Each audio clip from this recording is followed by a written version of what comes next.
on? Why is no one tying them together for you?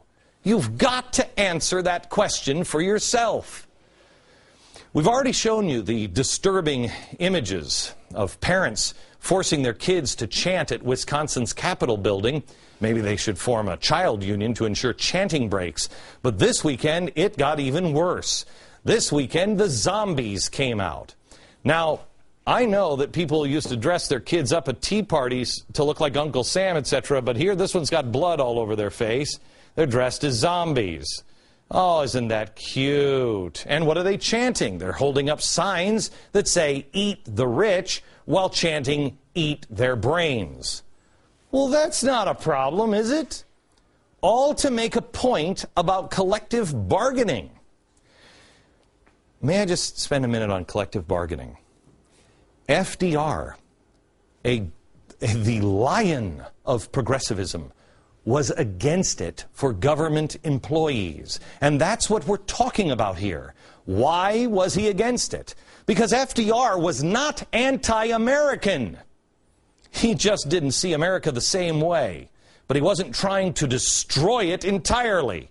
He was going to make it the leader of the world. He warned about the dangers of government strike, which he called unthinkable and intolerable. Even the president of the AFL-CIO in 1955 said it was impossible to collectively bargain with the government. This was never a right. This was an executive order by John Kennedy. There was never a law passed. You have two parties negotiating a deal, and they're using someone else's money, yours.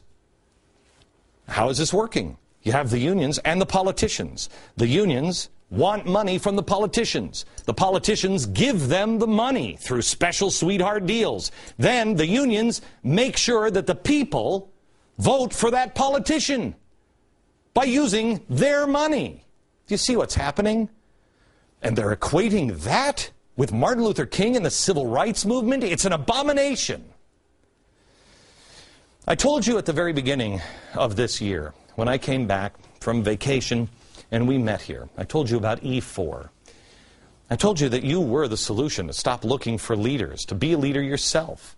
Enlightenment. Find out what you truly believe. Is God important? Educate yourself. Empower yourself. And then entrepreneurship. Be part of something creative, not a destructive force. Be a force for good. Know the history and the truth of your own country. It is so important because history is being hijacked. I love this little piece of history about Bill Ayers. This Bill Ayers is a pillar in his community. Does anyone even bother to point out that not only did he actually target and blow up buildings, not only did he do that, he killed police officers, he and his pals, in an armed robbery. His group didn't even blink when they talked about slaughtering 25 million people. Let me show you a little piece of history. This is a former FBI agent who went undercover at the Weather Underground. Talked about what was said and discussed in the meetings. Listen. I ask, well, what is going to happen to those people that we can't re-educate, that are die-hard capitalists? And the reply was that they'd have to be eliminated. And when I pursued this further, they estimated that they would have to eliminate 25 million people in these re-education centers. And when I say eliminate, I mean kill. Well, isn't it convenient that we are educating our children by putting blood on their faces and have them chant, "Eat the rich" and "Eat their brains"? Not suggesting that anyone's going to have our children eat the rich, literally. But we are dehumanizing them now, aren't we? It makes it easier to liquidate. Now, these guys are on the love boat of revolution. The same people that talked about killing 25 million Americans. If you can't get them to give up capitalism, kill them. They're now on the flotilla. How much love can there be? And how much love is there in Wisconsin, where the unions recently set out letters to threaten hundreds of local businesses? Quote in the letter, Failure to do so will leave us no choice but to do a public boycott of your business. And sorry, neutral means no to those who work for the largest employer in the area and are union members. Is that love or is that a threat? Ask yourself, where does this lead? Where does it end? How does it end? I'll show you how it has ended in the past next. We're talking about the unions. And this isn't the first time businesses have been attacked. I want to go here.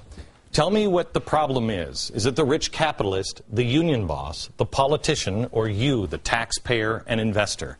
Where is the problem? Is it this one, or this one? It could be a combination of all of them. Well, let me show you how they work. 1877, the workers for the B&O Railroad went on strike. Their wages had been cut 2 separate times. They refused to let the trains run until their pay cut was returned. The state militia was called, but sided with the workers, so they didn't do anything. And the protests spread to several states. Strikers actually gained control of several cities. Then they destroyed railroad property, set fire to buildings, destroyed freight and passenger cars, and they shut down service. It wasn't stopped until federal troops were sent in to restore order. Where will the federal government stand now? Do you think they're going to be the one that is going to help you when things spiral out of control? Of course, bottom up, top down, and inside out. It can be even worse. The Italian Socialist Party had what they called Red Week, a period of widespread rioting throughout the country. The New York Times reported on the strike and the strike war, and they called it anarchy in Italy. Many are killed. Warships are ready. It was total chaos. Traffic was thwarted. Railroads attacked. Injured passengers. Bombs were tossed into the crowds. The government came down with a heavy hand to quell the uprising. Top down, bottom up, inside out. That one ended in Mussolini. If you can't nudge, you shove. And if you can't shove, well, there's only one more option. But it all starts with intimidation, like it is now in Wisconsin. You're being told by the unions that the government doesn't have the money, that they are not broke, that they can afford the pensions. But a retired teacher in California makes more than those teaching in 28 states. California needs a 20% return on their investment just to make ends meet. 20%. Does that sound reasonable? If I could get 20% or you could get 20%, we'd all be rich. How could you get 20% on your investment? That's Bernie Madoff stuff. It's fiction. Who does their budget like that? Do you? Florida sugar-coated their budget, basing it on projected 7% returns. But over the last decade, they've only averaged 2.6. So keep your fingers crossed. What happens? Now, let me ask you this, Stephen Lerner. If you're setting out now to collapse the stock market, which your pension funds are in, how does this help the teachers and the firemen and the police, the taxpayer and the investor? Remember, you want to get this guy because the rich capitalist is a bad guy. So the friendly union boss takes the money and says, I'm going to put it in a pension fund along with the politician. They invested in stocks. Well, that's bad too. And that's when the union boss says, we're going to collapse the stock market. Well, then what happens to your money? What happens to your money? You collapse the stock market, all your pension is here. The problem is not here with you, the investor, the taxpayer, or the union member. The problem is this. Look at this. These two have been colluding, whether it is Republican or Democrat. And the rich capitalist, may I just point out, GE? They're all in it together. And they're all blaming someone else. They're the only ones that are going to walk away with any money. You have nothing. Don't be used by them. Because in the end, it is going to collapse because they're all corrupt. And they want it to collapse. But if we haven't linked arms with people who believe in the same thing, union members, you believe in the same kind of America that I do, one that is fair, is for equal justice under the law, one that puts the bad guys in jail. We thought on September 11th that we were all alike. On September 12th, we all stood hand in hand. Well, one of the guys that the unions and so many Americans are standing joined with because they think he's a normal guy is Van Jones. He has been so scrubbed clean by the left that nobody really knows who he is. You, in the end, after it collapses, you'll be standing here hand in hand with Van Jones. Well, do you really believe the same thing that Van Jones does? Is he going to help you rebuild the America that you grew up knowing? Or is he for a system that you don't even recognize? Well, to answer that question, we have recently found a videotape of what Van Jones was doing the day after 9/11. Where were you on 9/12? Listen to what one of the radicals in attendance had to say where Van Jones was. We want to also understand, though, that their lives were lost because of our government's inhumane foreign policy. And we should be angry. We should be off at what our country does around the rest of the world that leads us not to be safe here. Van Jones had similar words.